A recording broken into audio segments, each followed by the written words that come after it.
Villain activity goes on all the time. Innocent people's lives put at risk, and everybody's fine. But then All Might gets targeted and killed, and everybody loses their minds.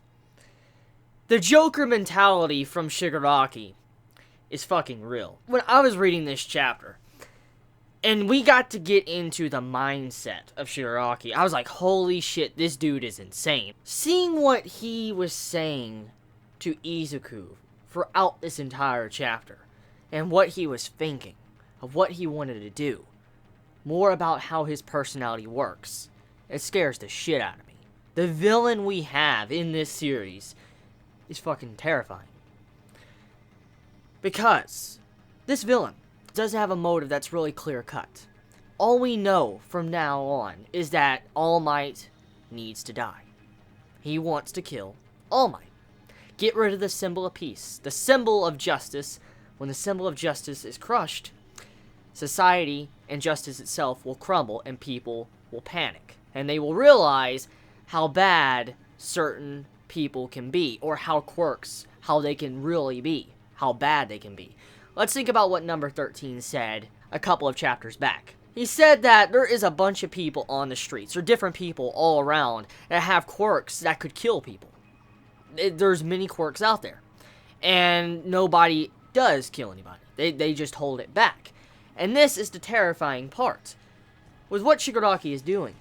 Trying to crumble society, crumble justice, and remove the symbol of peace, which is All Might. That, in fact, might cause it to where society might view quirks as dangerous. For instance, like, we need people to have quirks, to certain dangerous quirks, to either A, be locked up or segregated from others. I could see something like this becoming a huge issue in the future of Boku no Hero Academia, judging by how Shigaraki was wording his lines throughout this entire chapter. Now let's get into his mindset again. Why I mention he has a Joker mentality is because of how he's so fickle, but also his way he motivates himself. And also the way he was acting with Izuku. When he was sitting there talking with Izuku, I honestly looked at his conversation as if he was talking to a friend. And that is the type of person you should avoid at all costs.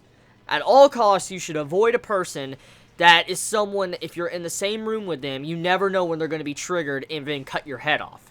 That is exactly the type of person Shigaraki is.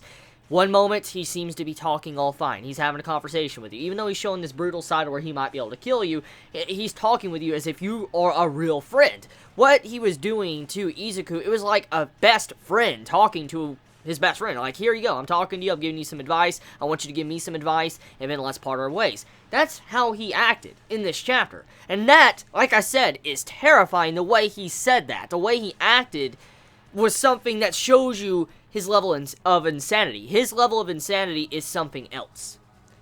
And I cannot wait to see more of his mindset as we go through this series and to see more of what he thinks. I gotta hand it to the mangaka of this series. I gotta hand it to the mangaka for making a fucking amazing villain. It's not just Stain. Actually, let me back up. Let me back up a few paces, okay? I thought that Stain was a one-hit wonder. I'm gonna be honest, okay? It's a rarity to see in manga where you have a villain like Stain that was so fucking good. Such a good villain. It's a rarity to see such a good villain and then see another great villain that might be able to surpass that said villain. And it's a pretty damn hard feat to surpass what Stain stood for. Like, what he stood for as a person was fucking awesome. And then we see Shigaraki and what he is standing for. His potential as a villain is crazy. Like, I have to say, in terms of characters, it's scary to say this, like, I'm really scared to say this, but I think the villains are actually more developed or interesting than our main characters. Now, don't get me wrong, I love our characters. I love All Might, I love Izuku, I love Bakugo, I love Todoroki, I love Ochiko, you know, all the characters. I love all of our characters. There's actually not any character I really dislike in this series. But in terms of being very interesting with this background behind them, Shigaraki or these other villains really stand out to me, and it makes me want to know more. It really does. Like, Stain was so fucking interesting. And then Shigaraki now, his past, I want to know more. I talked about this a long time ago. I talked about how, with Shigaraki's abilities to be able to disintegrate people and turn them, like, into ash, I remember saying, I think it was in chapter 17, 18, 16, it was a long time ago, but it was around in the first time we got to meet Shigaraki. I remember actually doing a theory on that, and in the video, I remember discussing that it might have been possible that Shigaraki could have killed his parents, or killed his father. I remember talking about this in a video. I remember a long time ago, and with finding out more about how his ability works, for instance, he has to have 5 fingers, all 5 fingers on you to disintegrate you, it lets us know really how it works. So, if he has, like, let's say 2 fingers on you, you won't disintegrate. If he has 4, you won't disintegrate. 3, you won't disintegrate. But if he has all 5, I'm guessing with the palm included, you will disintegrate and turn to ash. And that's pretty damn scary. That's a really scary ability. And it makes me wonder, it makes me actually question quite a bit about his character. Can he turn his ability off? See, here's the thing. Judging by the way he was speaking, or the way he was talking about his ability with the 5 fingers, it seems like he really cannot turn off his power, the way he was acting. Like, his power is always active. And if so, how the fuck does he function as a human being? I'm curious about that, because, I mean, even if he was to, let's say, wear gloves, he would disintegrate the gloves.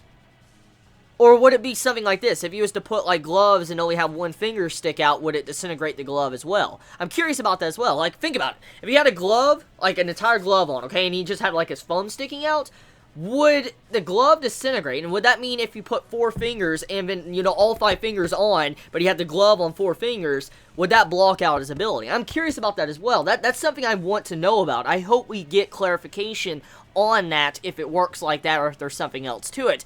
But for now, though, I believe in the past, what really twisted Shigaraki like he is, he had to have killed one of his parents. I've talked about that a long time ago, but seeing this, how this chapter was done, with how twisted he is and his mindset, it's pretty fucking obvious he has killed someone a long time ago. Someone very close to him that's just warped his entire reality. Now, All Might, just the All Might scene, with how he's like, oh, it's always All Might, and that creepy smile. Nightmare fuel. Fucking nightmare fuel. The nightmare fuel is real. That's thumbnail. That's fucking thumbnail. That is thumbnail. There's no other picture I want from the show. Like, there's a lot of good pictures, but that right there, when I turned the page and I looked at that, when Izuku mentions All Might, and then we get to the next page, and you see the face that will literally make you shiver. Like, I was straight up like, oh my god, I'm so glad I don't have all the lights off. I'm so glad it's not like 3 o'clock in the morning I'm reading this. I'm so glad I read this at like 1 o'clock in the day. I'm so happy, because that page scared the shit out of me, because I turned the page, okay? Let me explain what happened here. I'm sitting here just drinking fucking coffee, just reading the page, I'm leaning back and all that, and all of a sudden I hear notifications on Twitter and stuff and Facebook, and I'm looking at, you know, notifications. I go back to the chapter, go to the next page, I'm like, whoa, it fucking scared me, because the face, just the face, it's so creepy. It's just, yes. How did the mangaka draw that in 1 week? How in the hell is that possible? That artwork is insane. That just straight up just shit on weekly manga writers. That one panel just shit on this week's chapters. I'm sorry, that's my opinion, but I have to tell you right now, that artwork on that fucking panel was insane. It almost as insane as Shigaraki. That's how insane that panel was. That artwork, that quality, is scary. I mentioned this many times in the past. So many times, in fact, that I remember some of you saying, like, we get it. But I want to mention again, because some of you might not realize. This mangaka constantly improves his artwork over and over again. If you go back to chapter 1 and look at this chapter, you will see vast improvements. Once again, the main focus I want to really let you all realize about this chapter is that the mangaka is proving that he can write villains. There is no joke in these villains. These villains are a serious threat. These villains are not gonna be flat fucking characters, 2-dimensional characters where you're like, oh, it's a dude that just wants to kill someone, he wants to conquer the world, oh, it's that piece of shit villain. No. Shigaraki is not like that. Stain's not like that. All the villains we have seen so far, the villains, like the main villains so far, they've all had their own motive that really makes them interesting and you want to know more about. And that is when you know you have a good series. When the writer can make you love the villains. You're like, oh my god, these villains are so good. So yeah, so far for now, I'm going to say Shigaraki, I'm pegging him as the Joker mentality. Like, he might as well be the Joker. I mean, he's not exactly the same, but that is what I look at him every time I see him now. The way he acts. And also that smile. Why so serious? Enough said. We also get to see how fickle, once again, Shigaraki's personality is. Or how he changes motives. For instance, when Ochako came out of nowhere, she was a variable in the plan that he did not realize. For instance, she was someone that came out of nowhere, and he's like, oh, you had a buddy. Oh, I didn't know him. And he just walked off and left. So, he's still like he was. Like, he's in that game over type of sense. Like, oh, it's game over, let's go. And that's kind of scary as well. A dude that could just give up on his plans like that is someone you don't want to trust as well. And this is someone that could be very dangerous. Anyone that could do a plan, like, let's say he has 10,000 soldiers behind him, okay? 10,000 soldiers, he's like, charge, go kill them, and all that. All of a sudden, like, 999 die, and he's like, well, game over, and just walks off and leaves everybody. That's how he would. He's not one of those type of villains that get arrogant and is like, you know what, I want to stand here and fight, and I want to fight all of our main characters at once, and I'll be fine, if he gets his ass right. No, Shigaraki's not like that as well. He's like, game over, I'm just done. I'm done with this shit. I'll just walk away. I'll come back later. And that's another scary trait of him. Actually, there's one other trait I need to mention as well.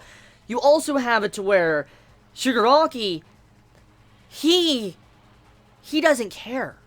Like, okay, you probably don't understand what I'm talking about, but he knows about how, if he would have killed Izuku, how the heroes would have jumped him, and he would have been stopped. But that's the scary part. You want to know why that's scary? Let's look at his dialogue again. Yes, I could kill you, but guess what happens after the heroes get alerted and after I kill you? I can kill maybe 20, around 30 people before I get captured or get killed. That means this man, he, either A, he knew what type of person Izuku was, or B, this is a guy that doesn't care. He doesn't care about his life at all, either. He doesn't. This is a guy that will go up and start shit, and then if it doesn't work, and he says, GG, game over, he's fine with killing as many as possible before he dies. That's the type of person we have here. So yeah, Boku no Hero Academia on fucking point this week. I just need my Tokyo Ghoul chapter, and we have an amazing fucking week. And Taizai also, oh my god, that Taizai chapter. So yeah, you all have a wonderful day or not, wherever you live. Please be safe. Chibi out.